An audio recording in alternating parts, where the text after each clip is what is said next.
right now I'm in the process of moving house. I am in the process of making a baby. I'm 5 months pregnant right now. And so something that's been really top of mind for me is how do I help myself be as organized as possible? I have felt for the past few weeks like I have a million balls in the air, some of which are invisible balls that all of a sudden will become solid as they're falling to the ground. And so I have really been trying to prioritize a way to be more organized in terms of my headspace. How do I best stay on top of the things I need to stay on top of? So with that in mind, I have been reading a book called Building a Second Brain by Tiagoforte. Does anyone else feel like when you have a Kindle, you just forget the names of the books that you're reading because it's just not top of mind like when you have a physical book? Anyway, I digress. So I've been reading this book. The idea being that your second brain is like where you keep everything that you need to remember so you're not putting pressure on yourself to make sure that you're not dropping any balls, coming back to my ball example. And I have been so impressed with the system that I've built for myself, so I wanted to share it. The first thing that I did was look at my desktop, and it was like everything had exploded onto the screen. And not only that, but for example, my desktop background was a calendar from July. We're in November, people. My desktop background was 4 months expired. Even Vigo is shocked by this.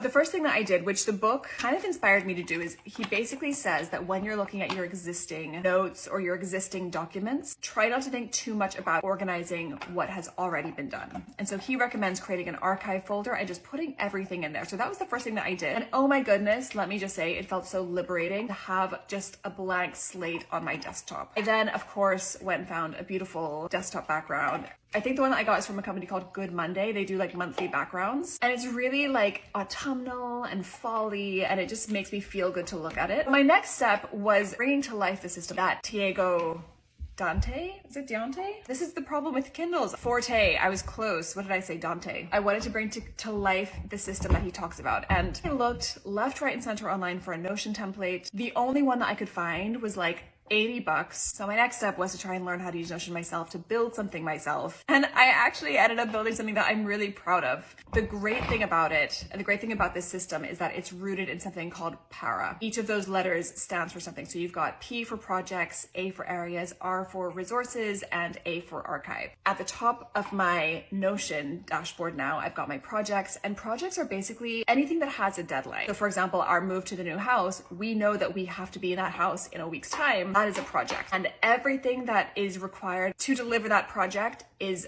listed as actions under that project. So I got all of my projects down on paper, including starting this profile. That was one of my projects. Check, that's been done. And once I had all the projects down, I then moved on to areas. So areas are things that maybe don't have a deadline, but are kind of always something that you might need to access at some point. So for example, I've got meal planning down as an area because every week I meal plan, and I like to have a list of recipes that I like. The next letter is resources. So these are things like, for example, right now I'm reading a lot of books, not a lot of books. I'm reading a few books. I'm reading books about pregnancy, motherhood. And so this is where you store things like that, where it's like, maybe when I have the baby and the baby's a year old, I might want to reflect back on my notes about having children between the ages of 1 and 2 years old, for example. This is where when I'm reading my books, when I'm listening to podcasts, watching content on TikTok, I have a place to put any ideas that I want to store, and it helps me categorize them as well. Finally, there's the archive, and this is where, for example, when a project is done, that will go into the archive. Once I pass pregnancy, I might move the pregnancy resource section into the archive, and that enables me to, in future, like let's say I get pregnant again, I could then pull that out of the archive when I need it. So I really love this system, and I love how it helps you stay on top of things, helps you capture ideas. And the last element of all of this is the inbox, which is basically a separate part of Notion that I've set up, where I just have a running list of notes, and every morning I go in, I look at what I've scribbled down, and I can categorize it appropriately. I don't know about you, but sometimes I feel like I get these ideas for content as well, like for Vigo's profile. And